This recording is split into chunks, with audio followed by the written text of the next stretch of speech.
Good afternoon, everyone.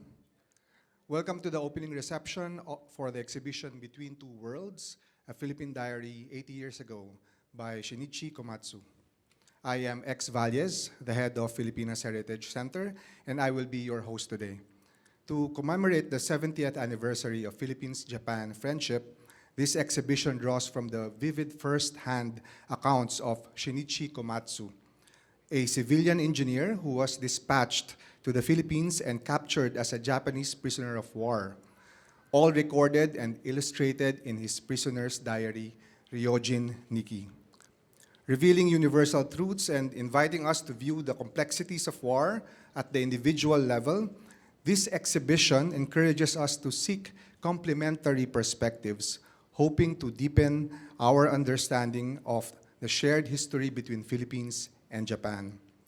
The Filipinas Heritage Library presents this exhibition with the support of Toshiba International Foundation and in collaboration with Mr. Shiko Komatsu, grandson of Shinichi Komatsu and representative of the Komatsu family, and Dr. Karl Ian Cheng Chua, a Japanese studies scholar from the University of the Philippines Asian Center. Without further ado, we invite the Senior Director of Arts and Culture Division of Ayala Foundation, Mr. Jorell Legaspi, to share with us his opening message. Let us all give him a round of applause.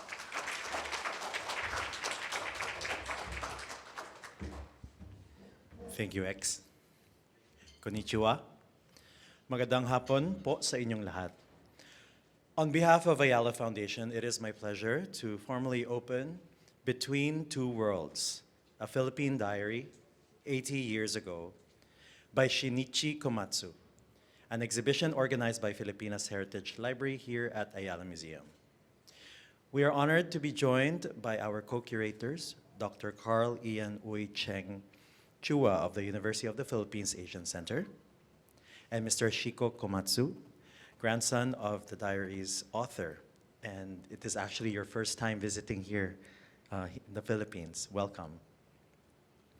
At Ayala Museum and Filipinas Heritage Library, we take very seriously the responsibilities attached to stewardship of history. Preserving memory is about caring for the stories that shaped us, and it is equally about creating opportunities to encounter histories that are difficult, complex, and sometimes painful, but which remain essential to understanding one another. Between Two Worlds centers on the life and writings of Shinichi Komatsu, whose wartime diary preserves moments of humanity amidst extraordinary uncertainty. Through Ryojin Nikki, we encounter not only the realities of war, but also quiet moments of resilience, friendship, grief, and hope, recorded with remarkable honesty and care. It reminds us that history is ultimately experienced through individual lives, and that even in times of conflict, our shared humanity endures. This exhibition also marks several meaningful milestones: 70 years of diplomatic relations between the Philippines and Japan, 30 years of the Filipinas Heritage Library's commitment to preserving and sharing Philippine documentary heritage, and 65 years of Ayala Foundation's work in creating spaces for learning, dialogue, and cultural understanding. It also draws from the Filipinas Heritage Library's Roderick Hall collection on the Second World War in the Philippines, including Japanese publications that broaden how we understand this shared history. Mr. Hall believed that remembrance should transcend borders, that future generations should have access to the many voices that shape the past. Through this exhibition, we hope to encourage a fuller and more nuanced understanding of the Asia-Pacific War, one that recognizes the complexity of history while honoring the humanity of those who lived through it. As we listen to today's speakers, may we remember that preserving history requires more than documentation. It also requires empathy, the willingness to hear stories that challenge us, deepen our understanding, and invite reflection. Museums and libraries play an important role in creating these encounters, where dialogue becomes possible and where remembrance becomes a shared responsibility. In fact, I would also like to acknowledge Another champion of museum work here in the Philippines, Director General Jeremy Barnes of the National Museum. Thank you for joining us. And as you know, the National Museum complex in itself is a very large part in the story of the Second World War in the Philippines. We extend our sincere gratitude to the Komatsu family for entrusting Ryojin Nikki to the Filipinas Heritage Library and the Ayala Museum, allowing this remarkable story to be shared with our audiences in the Philippines is truly an honor. We are equally grateful to Dr. Karl for initiating this collaboration, connecting us with the Komatsu family, and helping bring this exhibition to life.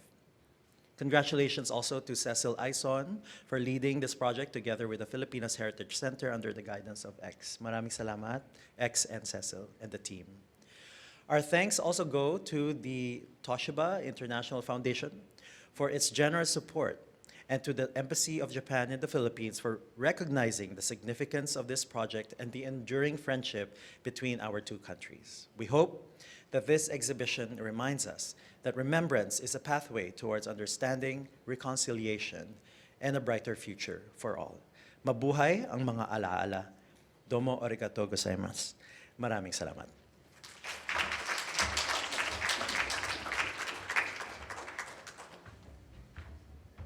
Thank you, Jorell, for your thoughtful message. To formally begin, it is my pleasure to introduce to you our distinguished partner and first speaker for today. Karl Ian Cheng Chua is an assistant professor of the Asian Center, University of the Philippines, Diliman. He received his MA in Japanese Studies from the National University, Singapore, and his PhD in Social Sciences from Hitotsubashi University. He is editor-in-chief of Social Science Diliman and serves in the editorial boards of the East Asian Journal for Popular Culture, Comic Studies, Aesthetics, Histories and Practices, and WWII, the International Journal of East Asian Studies. He is the Secretary General of the Japanese Studies Association of Southeast Asia. His research interests include manga and children's literature, Showa period history, and Southeast Asian history. Everyone, let us please welcome Dr. Karl Ian Cheng Chua.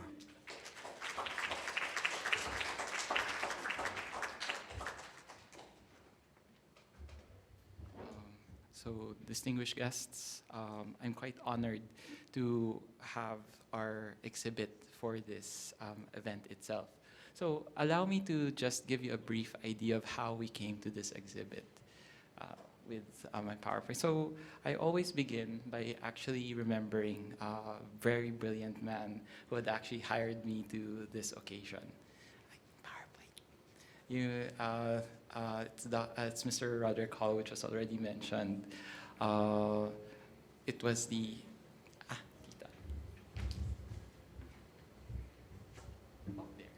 there you go. I always say this because every time I talk about the collection, I will always tell people about a crazy man that had hired me to do a crazy thing, which was to collect Japanese language books on World War II. I recall that in 2014, through the introduction of Dr. Yuko Jose, Rod actually emailed me to ask that I should start buying books, and he was going to pay for it. Right? So much so that now it's what we now have is the entire collection that was built since 2014. I got a list of Japanese language books on war, which was produced by Philippine studies scholar Shinzo Hayase and through Dr. Jose. And in 2014, I think it was April or so on, I began this because I was frequently going to Japan itself.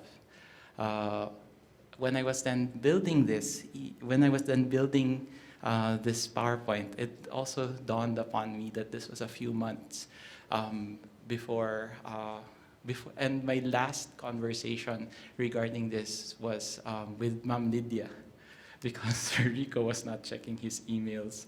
So I was telling Ma'am Lydia that, oh, I already have the books. We're going to bring it to the Filipinas Heritage Library.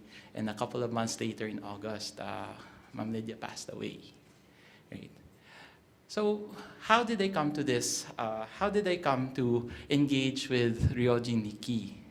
I was actually invited to a conference on the art and creativity of Japanese peoples incarcerated in World War II in Australasia in 2021.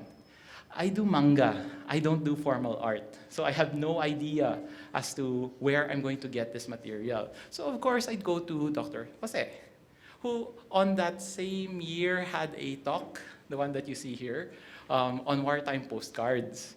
And I asked him, like, can you suggest some books for me or something? But I'll also get tips because I will attend your talk. Right? Unfortunately, I forgot about the talk. I already purchased the ticket, and I fell asleep. So the moment I woke up, like, oh no. But in a very informal conversation with Dr. Jose, he introduced me to two books that were actually part of the collection because he knew the list quite extensively. The first one is translated picture postcards to my wife from the battle zone, from the war zone. This was drawn by Maeda Michio. He was a soldier in the war itself. And he also told me that, oh, but if you're also interested, there is this Ryoji Nikki, Prisoner's Diary, which has actually illustrated things. So for my collection, for my paper, I actually wrote about the two. But I was wanting to approach it in a different angle. Art history tends to be very positivist. They will try to tell you that this is what's happening, these are the pictures. But for me, in that conference, I found it unsettling because they were trying to humanize the Japanese, but they were also creating them as victims of the war. And what I wanted to do was not add into that conversation, but rather sort of process it from the perception of a Filipino reader, right? So I was struggled with writing it and recognized that Ryoji Nikki actually has a website, a multilingual website in Japanese, English, and Chinese. I went through it like any researcher has done, and for some crazy reason, because I needed to publish my article afterwards, I just emailed. I didn't know I was emailing Shiko, but I emailed him to ask permission because we needed copyright permission for the pictures. And that began our conversation in 2021, I think, right? 2021. But prior to that, I was already sort of doing a lot of rounds, trying to feel how my paper would be received. One of the first places that I presented it was in Tokyo in Japanese, but we were positioning the idea as war art. And it was very difficult because the art historians were trying to argue with us that how do you define it as art? Especially since the art that I was presenting was illustrations that were done by a non-artist, right? On the other hand, Maeda Michio was a trained artist, but he became a soldier, right? So it was processing and so on and so forth. Anyway, so after a while, to those that didn't know, in I don't know when this happened, 2022, I think, before the pandemic, I think, I was offered a talking gig with the Roderick Hall Memorial Lectures. And this is where I actually introduced both Maeda and Shinichi's work, to which this will eventually become a book chapter. Hopefully it will be published next year. Right? So why then am I engaging with an exhibition now? Reflecting upon the war in the Philippines, the latest one that I attended was the Philippine World War II Foundation's 80-year conference in Lyceum, right? which was gathered by all of these World War II experts. And when I went to it and presented my own paper, I noticed that Japanese presence in the conferences, actually in World War II conferences, are very small. And it's not intentional. It's not the intention that we were ignoring the Japanese. There were lots of Filipinos from different parts of the world. There were lots of Americans that came to the Philippines for this. And there were, I think, 2 or 3 presenters from Japan. And to me, it was like a reflection of, so why aren't we engaging in this space, considering that they were also part of the war itself, right? After some reflection, one of which is, 1, they're not confident in speaking in English in a public space. But 2, there's also this brief hesitation by the Japanese to talk about the war in the Philippines to their purported victims. So for me, it was like, wait, we're already how many years since the end of the war? We need to already re-engage in the space, right? Recalling then President Elpidio Quirino's last message when he pardoned a lot of the Japanese war criminals, that the hate that we brought after the war should not exist for future societies. And to me, it was then this idea of, so of all the things that I can do right now, what can we do? Why not exhibit Shinichi's collection? Right? So with that, it was a long engagement with the Komatsu family.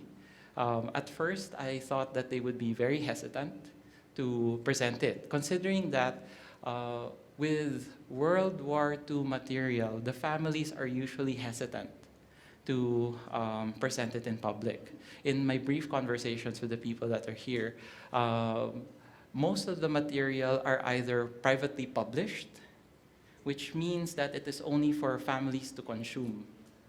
And it's very rare that you'll have commercial publications. And that's why when you check the Roderick Hall collection, a lot of the ones that are diaries from the soldiers were actually privately published.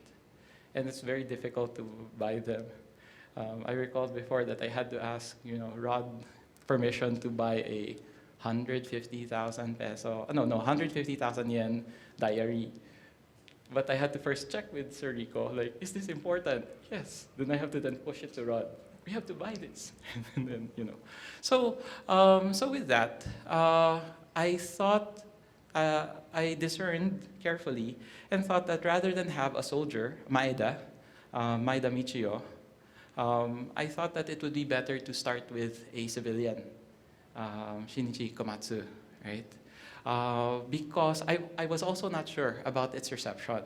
However, it also presents us the complications of war in the Philippines, where World War II has always been in a space where it was between soldiers and the Japanese soldiers, the Filipino guerrillas, and the American soldiers, right?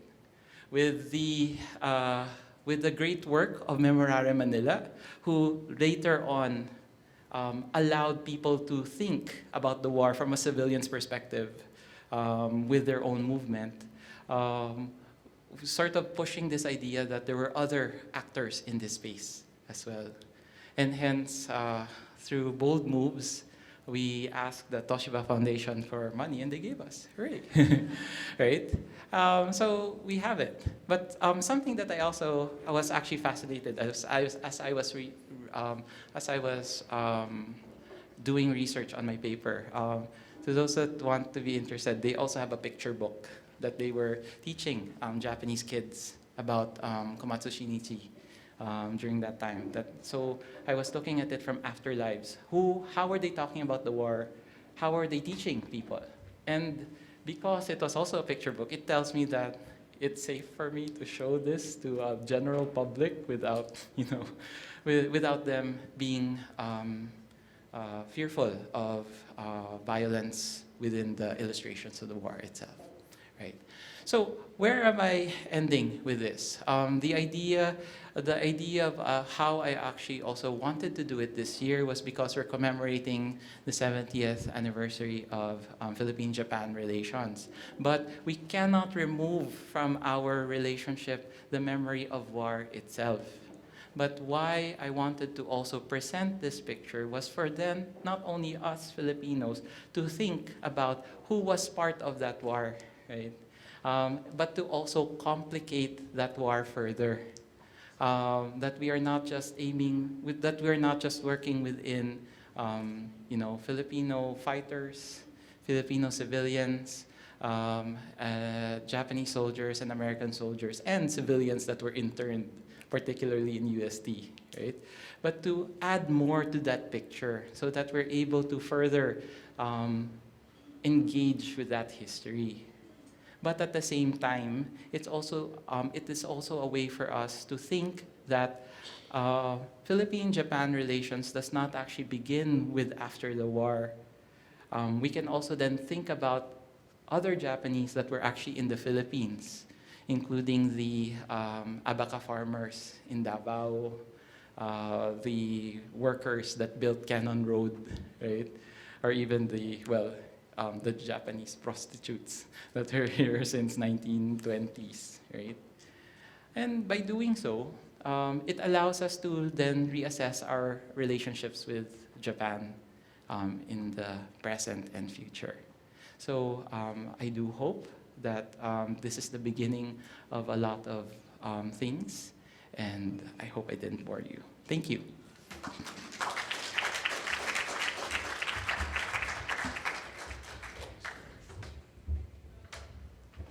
Thank you so much for that introduction and for helping set the stage for this initiative, Dr. Karl. Okay, and now we are honored to have with us Shinichi Komatsu's own grandson who traveled all the way from Japan to be with us today. Born in 1975 in Aichi, Japan, he studied sociology at the University of Massachusetts, Boston, and earned a Bachelor of Arts degree in 1999. Since becoming an independent education consultant in 2008, he has worked in the field of international education. In 2011, he launched the Ryogen Nikki Museum website, or the Prisoner's Diary Museum website, to share the value of his grandfather Shinichi Komatsu's wartime diary. He also gives lectures on Ryogen Nikki at universities in Japan. His work has been featured by NHK and the Asahi Shimbun. His dream is to make a film based on Ryogen Nikki. Let us all give a warm round of applause for Mr. Shiko Komatsu.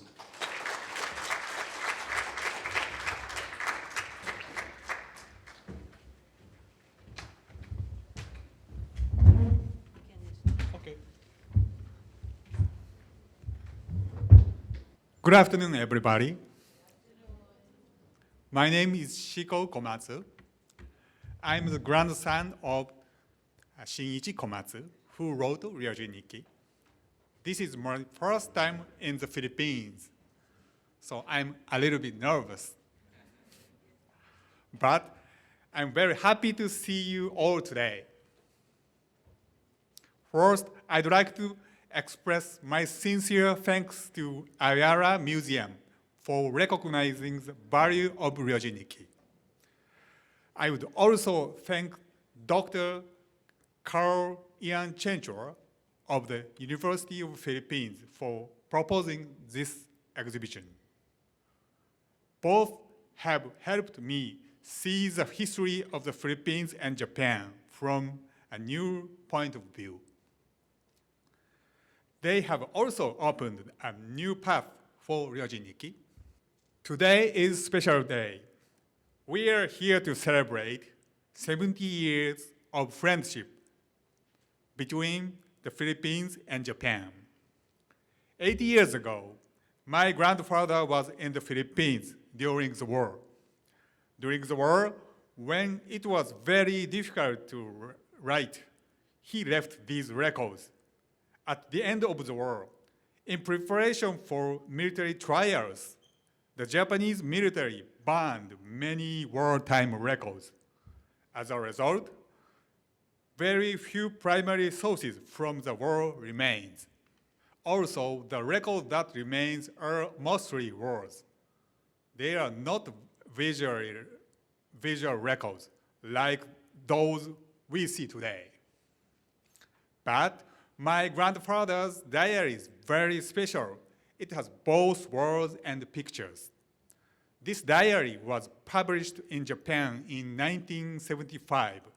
For 50 years since then, many people in Japan has loved and highly valued Ryojin Nikki, but it has not received attention outside of Japan. This exhibition is the first event for Ryojin Nikki outside of Japan. Today, I'm not speaking as a historian. I'm speaking as grandson. I'd like to introduce my grandfather's work to you on his behalf. I hope this diary will help us learn from the past and understand each other more deeply. First, I'd like to tell you what kind of young man Shinichi was before the war. In the 1930s, he studied agricultural chemistry at Tokyo University of Agriculture. But school was not his only interest. He cared deeply about protecting pure Japanese dogs. More than 100 years had passed since Japan opened its door to foreign countries. During that time, Japan had become more westernized. More foreign dogs came to Japan, and they were bred with Japanese dogs. Pure Japanese dogs were close to disappearing. Shinichi was still a student, but he became one of the founders of Japanese Dog Preservation Society. When he went to Hokkaido to study dogs, he had a fateful meeting with an Ainu dog. He bought the dog and named him Zema. Zema was more than a pet. For Shinichi, he was truly a close companion. This is Zema in Hokkaido. Here, Zema is barking because he remembered his home. Here, Zema looks happy. Zema looks handsome. Zema died just before Shinichi left for Taiwan. While his memory of Zema was still clear, Shinichi made an illustrated book about him. Shinichi was a biofuel engineer. He made fuel from plants. The United States stopped exporting oil to Japan. Japan was close to running out of oil. The Japanese government needed to make a large amount of butanol, which could be used instead of gasoline. These were many plants in the southern region that could be used to make butanol. The Japanese government ordered Shinichi to go to Taiwan. He had to build a test factory that could make butanol in large amounts. Just before leaving for Taiwan, he got married. During his 3 years in Taiwan, he and his wife had 2 sons. Their peaceful life changed completely as the world became worse. Finally, Shinichi was ordered to produce butanol in the Philippines. He first returned to Japan with his family. Then he left for the Philippines, where heavy fighting was taking place. In 1944, the war became worse for Japan.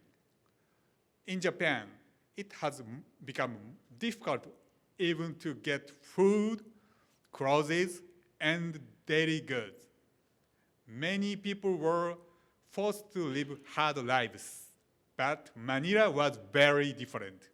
Jazz music could be heard in the city.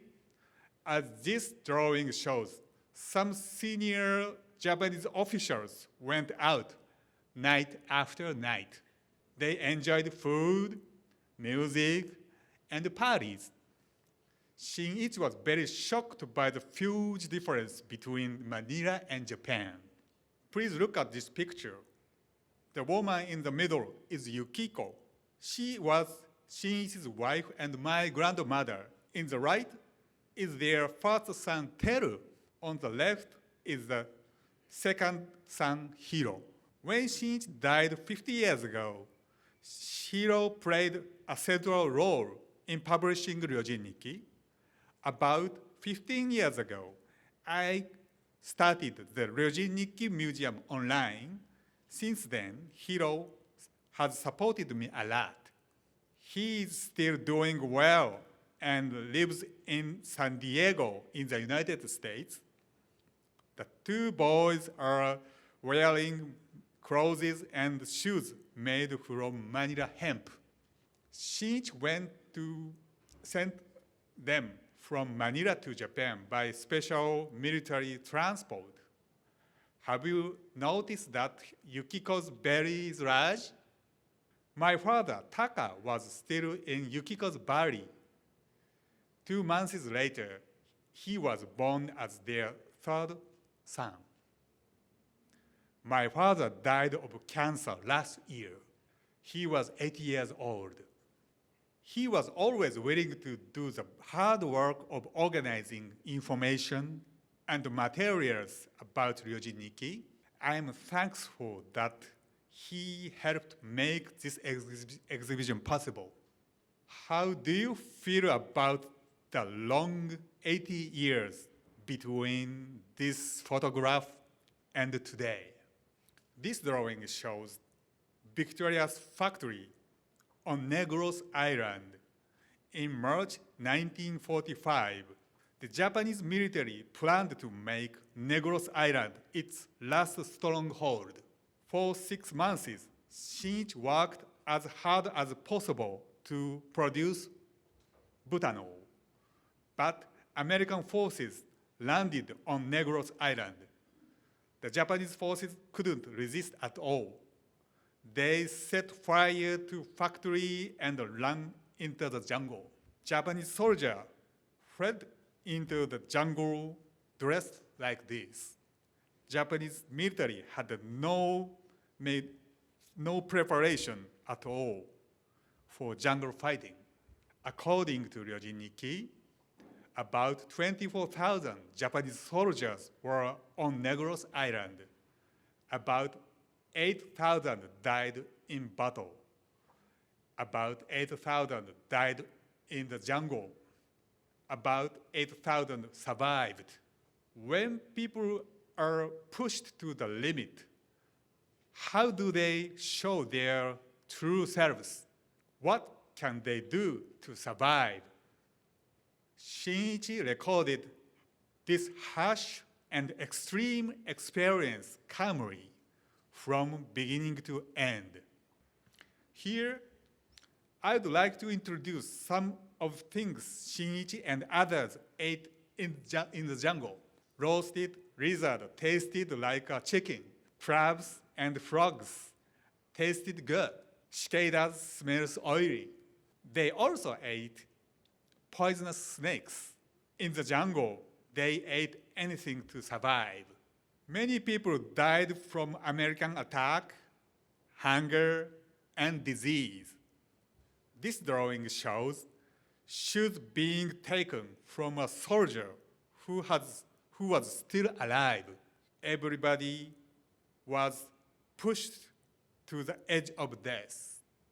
What do you think about this drawing shows? Shinichi called this situation a living hell. They were chased by American forces and tried to escape, but many couldn't climb the big rock. They died here.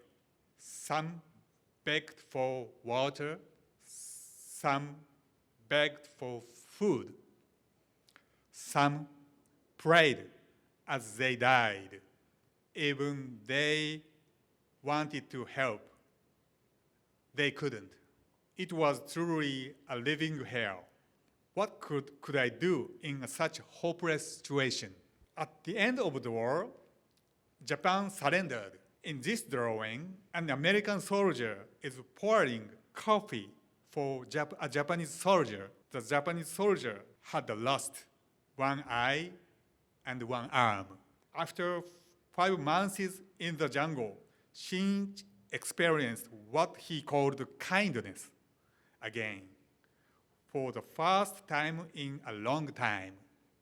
On the way to the prisoner of war camp, local children shout Japanese word at Japanese soldiers. Bakayaro! It means you idiot. Dorobo! It means thief. Japanese people had used these words in the Philippines. The children had learned them. Now, the word came back to the Japanese themselves. After Japan surrendered, Shinichi became a prisoner of war in September 1945. He moved from camp to camp on Negros, Leyte, and Luzon. This drawing shows a man who had been a captain until recently. He was very hungry. While washing himself outside, he saw a frog and chased it desperately. Even in the camp, there was still not enough food. Here, Japanese prisoner is trading a Japanese flag for cigarettes. He used to be an officer. Until Japan's defeat, Japanese military rule had been extremely strict. But in the camp, those rules broke down. People had to live in the completely different world. Even in very hard times, Shinichi didn't forget humor. This is one of the attractions of Ryojin-Nikki. In this drawing, the hungry Japanese prisoner cut grass slowly, so he uses as little energy as possible. At the same time, American soldier plays basketball to work off the food he was eaten. The Japanese prisoner says if he were a pig, he would be eaten first. Ryojin-Nikki was completed in the Philippines in 1946. 30 years later, it has published in Japan in 1975. Many people began to read it. 80 years later, in 2026, this diary returned to the Philippines. It is now on display at Ayala Museum.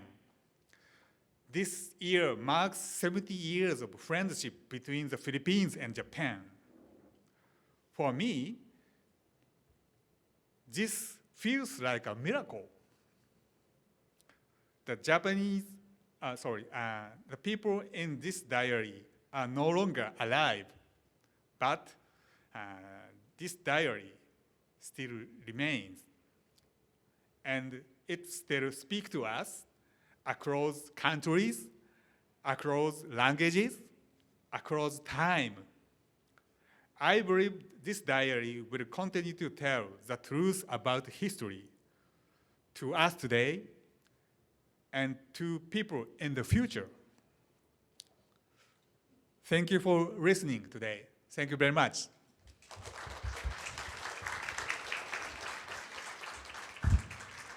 Thank you very much, Shiko-san, for sharing your family's story and for being with us today, all the way from Japan. Any questions? Thank you, sir, for your beautiful wonderful presentation of the Ryojin Nikki. I was very surprised by the quality of the pictures, and I didn't read the words of the Ryojin Nikki, but I assume that it also would be very wonderful. So, do he usually made many such kinds of diaries besides this Ryojin Nikki before and after a war? Because I'm also interested in his other life. Before the war, he make books about Zema, as mentioned, and after the war, Shinichi never mentioned anything about Ryojin Nikki, and after he died, it was published, and so our family was so surprised. Oh, what's this? And something like that. But after the war, his hobby was writing, making painting kappa, kappa, legendary animal in Japan, and also he painted fishes, and he liked fishing, so yeah. But all painting is in my home and the relatives' home. Yeah, so in the future, I want to show people these paintings as well. Yeah. Thank you. And just to add as well, I don't know if it was mentioned in the exhibit. What you see as the book is just one of 10 diaries. So there's still more that hasn't been published, and I'm trying to convince Shiko-san to publish them. And I actually forgot this as a interesting conversation. Like the first time I actually met Shiko-san personally in Japan, the first thing he did was he brings all of his diaries. He brings out the Zema catalog. Because I was not interested in Zema. I didn't even know that Zema existed. I was asking him for copyright for particular images that I needed for my article. And then when he comes, he immediately sits down, grabs his bag, and gives me the Zema catalog and tells me, "Oh, you're doing research? Why don't you do research on this?" And that's where I got the idea that Zema was actually part of it. And that's why it's also included in the exhibition as well. But yeah, very small thing. Thank you. Thank you for your question. Okay, anyone else? Yes, please. First of all, thank you very much for that presentation, and for Sir Shiko. Now he's here. My question is, because at first when we were seeing like the drawing of the dog, we were whispering, my friends here, oh, it's like Instagram in in like 80 years ago. It's because you take pictures of your dogs, your pets, or the things that you see in everyday lives. But I think the difference is that this is a diary. I'm sure that Mr. Shinichi didn't realize it when he was doing it, that in the future, well, after 40 years or 80 years, it will be published. So I think my question is, where do you draw that ethical line there, that this private work or this private thing owned by the family or passed to the family is now like being consumed by the public, or published, being appreciated by the public, and right now being displayed here at the Ayala Museum? Actually, that was a very, it's part of the article that I actually wrote. But first and foremost, to those who are not familiar, during the war, the Japanese, the Imperial Japanese Army actually censored the information that even soldiers were able to write about. That is why Maeda Michio becomes a very difficult person for me to write for me to analyze, because he has to send his postcards to the post office, to the postal service, to which before his loved ones could read his notes, his postcards, they had to be censored by whoever was checking it. So that means there is already some form of hidden language that you had to work with that, and that was actually quite difficult. The interesting thing about Shinichi's diary is that it is a diary, and if we understand it, it is supposed to be a personal. It is written for him. He probably didn't know he was going to survive during the war. And later on, it was actually a diary for his family. Why I actually chose Shinichi Komatsu Shinichi later on was that it was publicly published. Like most of the World War II survivors, most of them would actually publish it. Most of the people would publish their works privately. And that is where an ethical concern can come in. If it's privately published, you don't know who is going to be its consumers.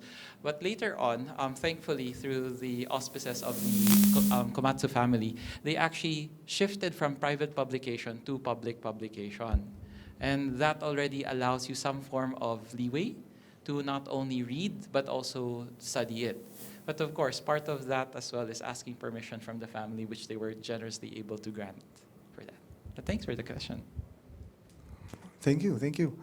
Any more questions? Yes, yes, sir.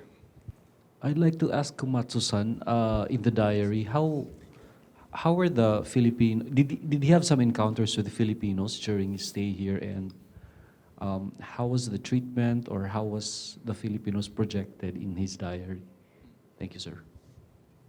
Yeah, he actually was an engineer. So yeah, at that time, of course, the war is against America, and some Philippine people is side of American, and so yeah, I think I cannot really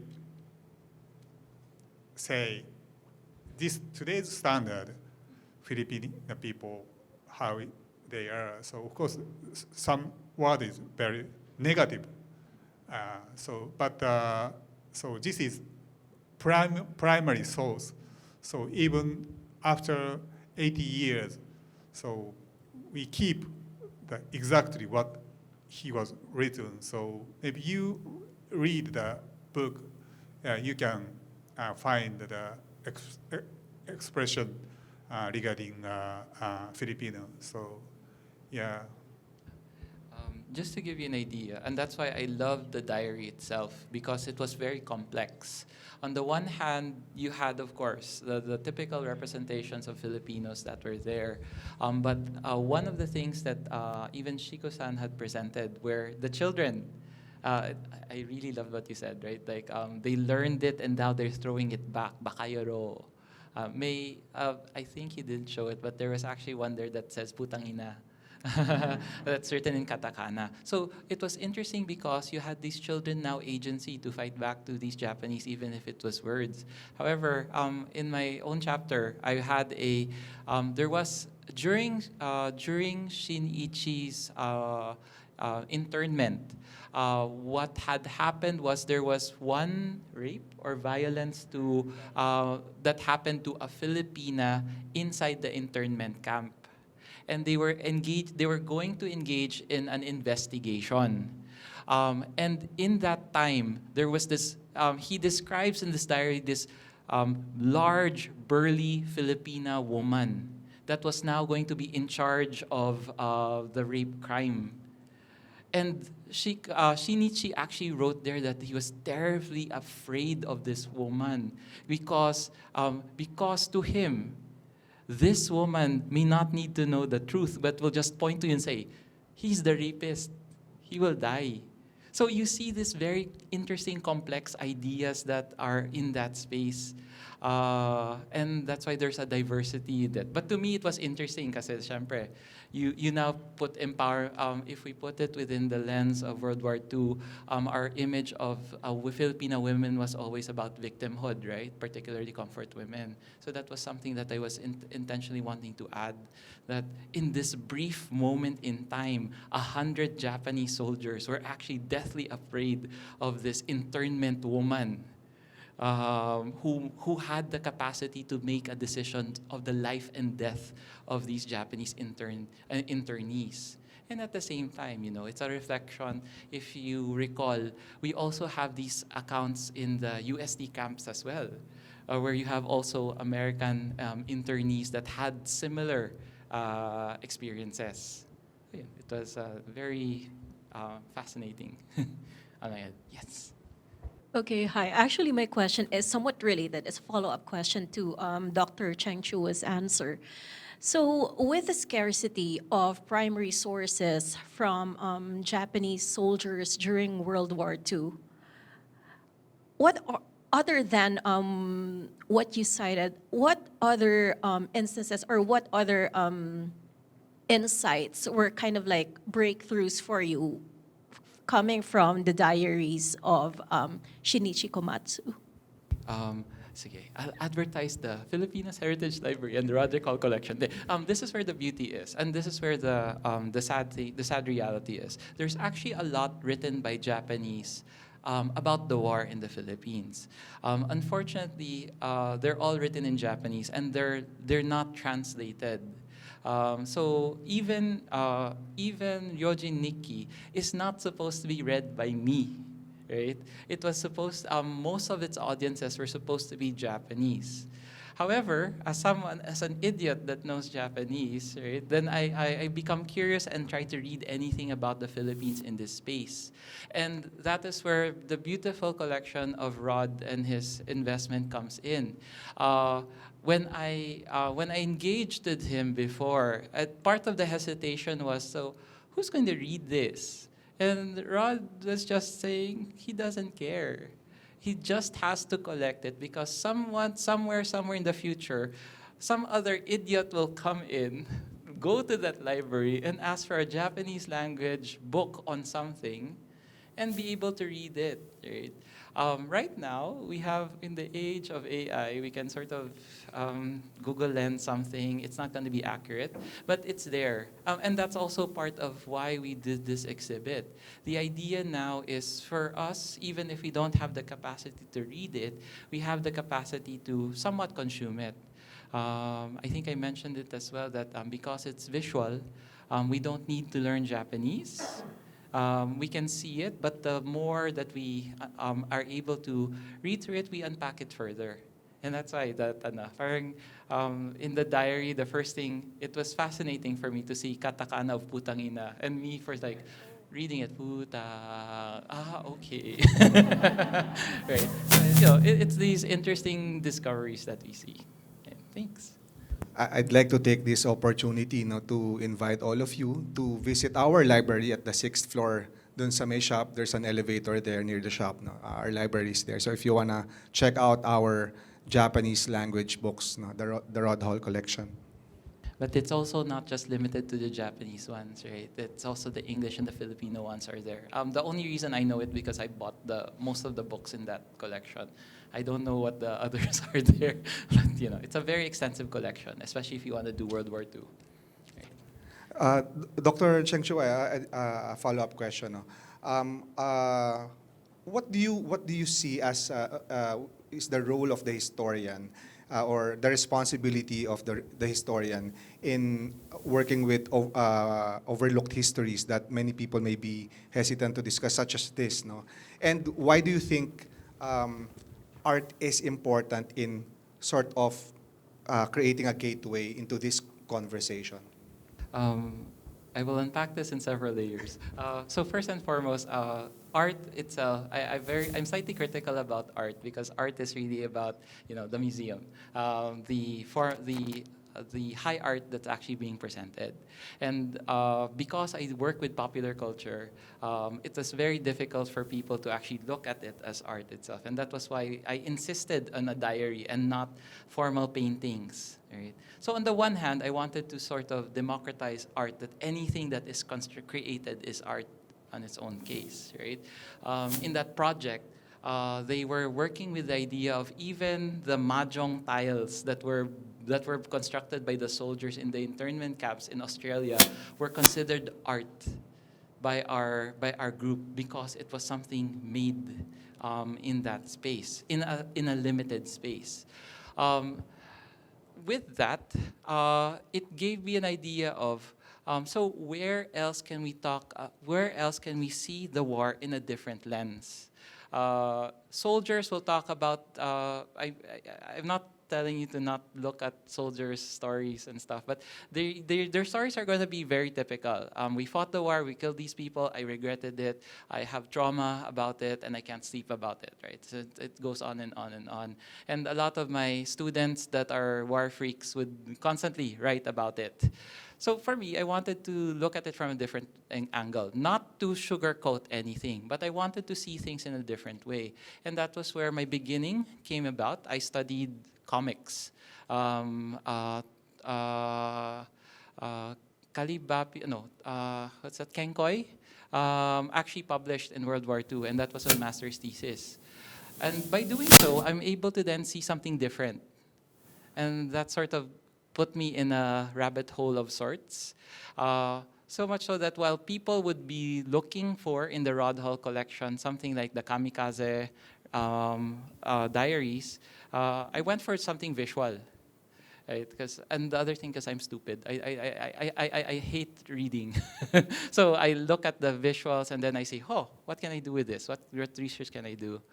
So on the one hand, as what most of you are attracted to, the visuals attract you to it. They let your guard down. And that's when I then sweep in and say, hey, may kwento ako para sa inyo, right? I have something to tell you, a story, right?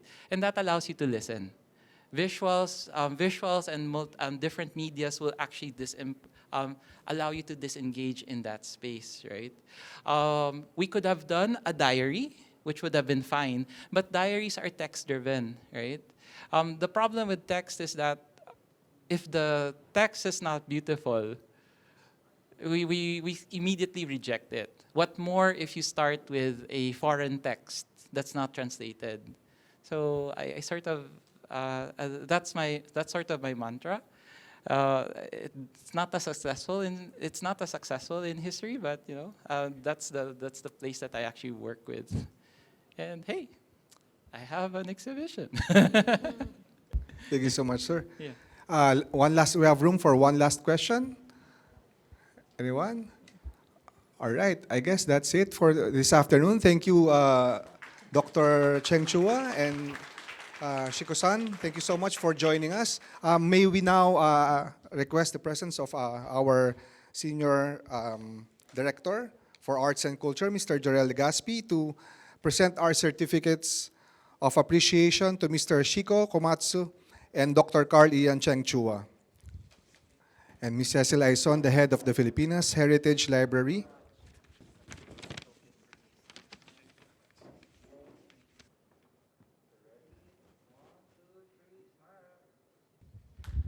We will also have a photo with our audiences, so we'll request our guests to please take the front row seats.